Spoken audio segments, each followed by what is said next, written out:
It's never enough, is it? Time. We always think we have so much of it, but when it really counts, we don't have enough at all. T.J. Klune, Under the Whispering Door.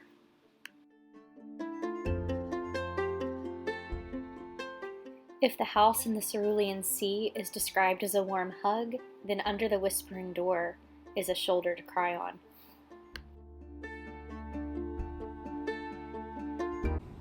Hello Internet, I'm Heather and I read a lot, and today we're here to talk about one of the books I read, which is Under the Whispering Door by T.J. Klune, one of my most highly anticipated releases of the year. So I'm going to split this video into a spoiler-free section here at the beginning, and then towards the end we'll get into some spoiler chats. You can hear really what I thought about very specific things within the book. If you haven't read it, I would not watch that part, obviously, but if you're not planning on reading it or you already have, watch all the way until the end and you'll hear some very specific thoughts that I had on this novel. If you watched my last video, it was actually a reading vlog. You got some real-time clips of me reading it and emotionally reacting to parts of the book in some ways, so if you haven't watched that yet, you can check that out as well. But to start off the spoiler-free part of this video, I wanted to first give a summary. So Under the Whispering Door is about our protagonist. His name is Wallace Price, and he's not a very nice guy. He is one of the partners at a firm that he helped start, and over the years he has just become very cold, very cruel, and very calculating. Think like a modern-day Ebenezer Scrooge. Will fire anybody at the drop of the hat, does not care what their personal situation is. It is all about Wallace all of the time. This changes when Wallace dies and wakes up to find himself attending his own funeral. He doesn't really get time to process that he has passed away when this girl named May, who can see him, sweeps him away, and they go to this tiny little town where they stumble across this tea shop. Stumble is a bad word. May works and lives there, but they come to this tea shop called Chiron's Crossing. And this tea shop is actually a real functioning tea shop owned and managed by this dude named Hugo. But it's not just a tea shop. It is also a way station to the afterlife. And along with serving absolutely wonderful tea, Hugo is also what's known as a ferryman.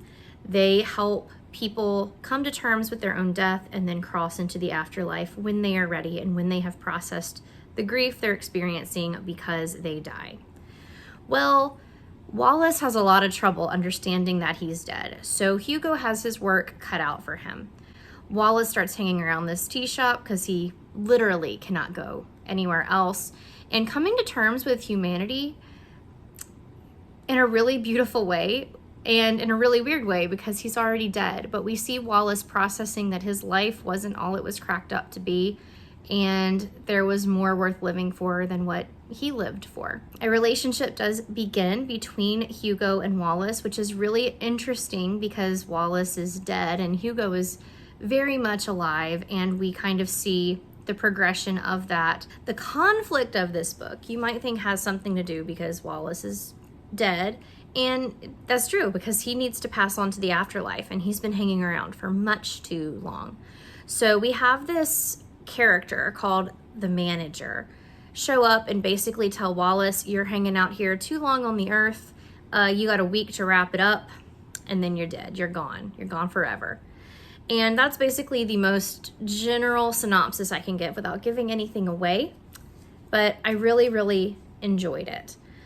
There are a few trigger warnings that I wanted to mention, most of them revolving around suicide. This is a book about death and about grief and about crossing to the afterlife, and they do touch on people who took their own lives in this book. So if that's something that is a little bit triggering or that is content that you wish to avoid, I would avoid this one. So who is Under the Whispering Door for? What kind of people might enjoy this book? If you enjoy going on a really emotional adventure, I would read this book. My emotions were all over the place. In one chapter, I could be laughing hysterically and then sobbing, which did happen a few times. So if you're somebody that is drawn to sad or very emotional things and you enjoy that emotional catharsis that books and stories can lend, I'd check this one out. It's also going to be for you if you enjoy cozy settings. We spend, I would say, about 80% of the book in the tea shop, and TJ Klune has done such a wonderful job creating this cozy, rich, warm setting. He describes all of the tea and you can smell it. You can sense like the dusty oak of the floors and the clean, like, I don't know, it's just, people overuse the word cozy sometimes, but this book setting is very, very cozy. So if you want to settle in, grab yourself a cup of tea and read along about a story that takes place in a tea shop, this book is for you. If you're somebody that prefers to go on a journey with a character that happens mostly internally and inside their own emotions, I would say this book is for you. There obviously is an external plot driving the story forward, but I feel like we get the most payoff because of Wallace's internal journey. So another thing, if you don't mind the internal journey, internal struggles of a character driving a lot of the book, Under the Whispering Door might be for you. And then if you want to explore and experience grief in a way that you might not have thought of, this book is also for you. This book is about grief, but it's about a character who has already died, learning how to come to terms and process his grief, and to understand dying in that way. But because we're experiencing it through a character who has already died, it opened my eyes to thinking about grief in a new way. So all of those things, all of those ideas, all of those concepts, if any of them sound intriguing to you, I would check out Under the Whispering Door. In the end, I rated this book 4.5 stars. I was torn for a little while after I finished reading it what to rate it because it was such an emotional journey. However, there was something that happened at the end that I did not love, and that actually knocked it down to 4 stars for me. There is an epilogue though, and the epilogue brought it back up to 4.5. So a very, very solid rating. It did not quite hit the well-rounded 5 stars that The House in the Cerulean Sea got, but overall, it was an absolutely beautiful, stunning, breathtaking, whimsical, romantic, charming book. And I don't know, I loved it. I loved it. So let's get into some spoilery thoughts on the book. And I think what I'm going to do is I'm going to alternate between here's something I loved, here's something I didn't love, so that this video can feel well balanced and well rounded, and we're not just, harping on all the things that I didn't like at once. So something I loved, and I touched on this in my non-spoiler section, was just the setting. I could so clearly see and feel like I was inside this tea shop. Every time that he made tea for a new guest that was coming along to help learn about their own death and cross over to the afterlife, I thought it was the most intimate thing to be able to experience and so clearly smell the tea in my own head with the characters. I loved every time that Hugo and Wallace stepped out onto the back deck of the shop and the fairy lights and seeing all of the plants that Hugo grows and harvests for his own tea. I could feel the breeze blowing. I could hear the bugs chirping. I could see Apollo running around in the yard. The setting was a very big deal to me. I really appreciated it, and it helped immerse me in the world so much more than I was expecting to be. Something I didn't love was the character of Desdemona Tripplethorpe. I thought she was just a little bit too over the top and felt like a caricature of somebody when everybody else felt so three-dimensional and well-rounded, and then we just have this over-the-top social media, I can speak to ghosts influencer. I don't know. I get what TJ Klune was trying to do with her. She seemed like a character that was introduced primarily to help carry the plot forward. And all of his other characters, even when they are there to carry a plot forward, still feel three-dimensional. And Desdemona just felt a little on the two-dimensional side for me. So she was not my favorite. Something I loved was the journey that Wallace went on where he had to learn how to unexpect things. For example, when he's learning how to change his clothes, or he's learning how to reach out and physically touch and move and manipulate a chair or other physical objects around him. Wallace's whole life was spent expecting things. He expected that he was always going to be on the top of his business. He expected exactly what his day was going to be like. He expected that if things weren't going the way that he wanted at his business, then he was going to make a change and carry on with his day. His life was so predictable. And so after death, learning this lesson of unexpecting things and still rolling with it was really charming. And I loved the scene on the scooter where he had to learn how to unexpect the scooter. Very, very interesting concept. So unexpect things, guys. Something else I didn't love was another character, and it was the character of Alan. So Alan comes into the story as another guest for Hugo to help come to terms with his own death and then ferry into the afterlife. Alan is a character who was murdered, so he's very angry. But I felt like the whole plot line with Alan felt very rushed, and then he was gone. So I don't know if that could have been stretched out more. It didn't really affect my rating at all. It just, something about it didn't feel right. Something I loved, and this is because I love sad things, and like I was talking about in my spoiler-free section, I love the catharsis that sad things let me feel, and that was the Leah Nancy storyline. Leah was this little girl who was suffering from a terrible disease, and her mother, Nancy, didn't know how to let her go. And this was the point where Desdemona became, a character that we needed, because through Hugo and Wallace manipulating the scene with Desdemona, Nancy finally comes to terms with the fact that her baby girl is gone and is in a better place. Something that I didn't love was the character of the manager. He was very mysterious. I couldn't tell if he was supposed to be a villain or if he was supposed to be a good guy, but essentially he's this creature that appears like a giant stag with these flowers blooming from his antlers, but then when he steps into the tea shop, he manifests in the form of a little boy.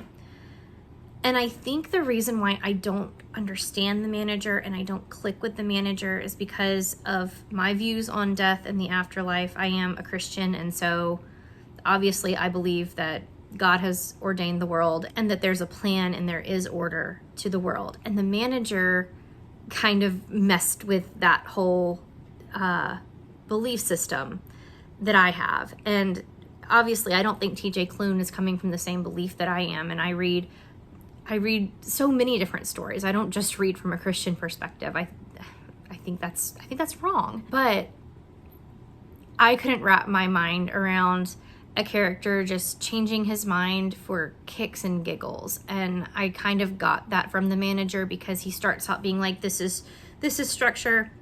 This is the way it works. I do things the way I want to do them.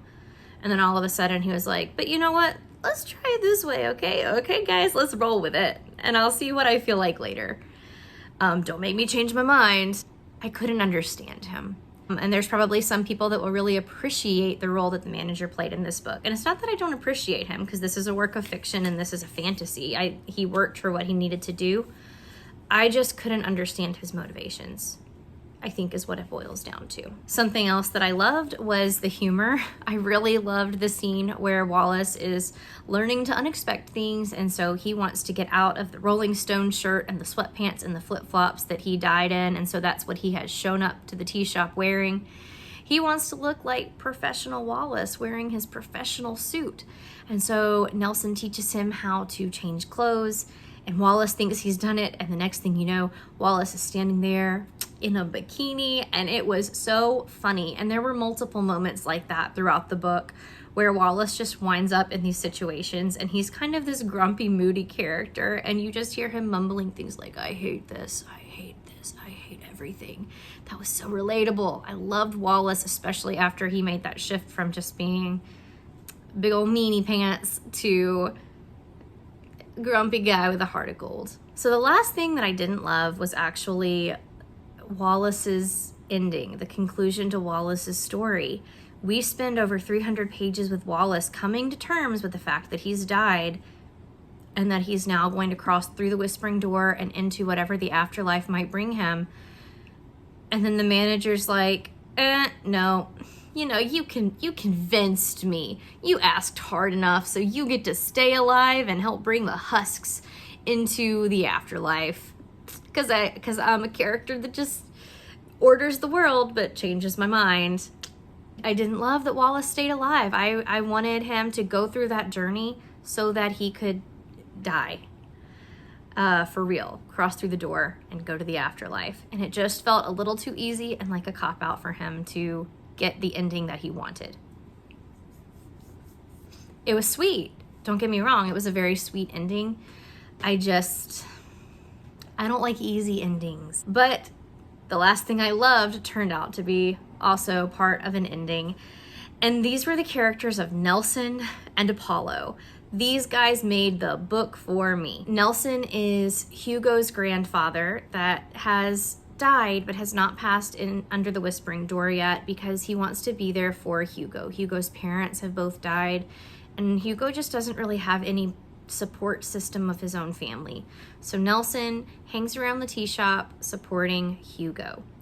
Apollo is Hugo's dog that has also passed away. And when you talk about a heart-wrenching scene, Apollo was basically Hugo's emotional support system, and Hugo had to make the decision to put Apollo down, and Apollo would not cross through the door. So even in death, Apollo is still there for Hugo. And both of these characters were very fully realized characters, but the comic relief that they offered throughout the story was so good. They were such real people.